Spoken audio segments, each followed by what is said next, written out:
Hello everyone, today we talk about how to fix the app of Reface. Here we go to settings,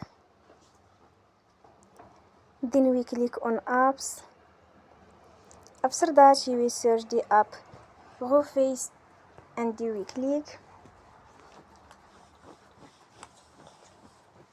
You will on for stop.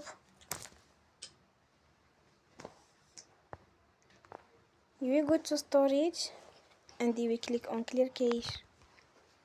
In the end, you will turn your Wi-Fi and you will turn again.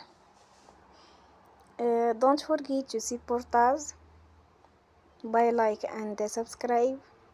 See you next time and thank you for watching.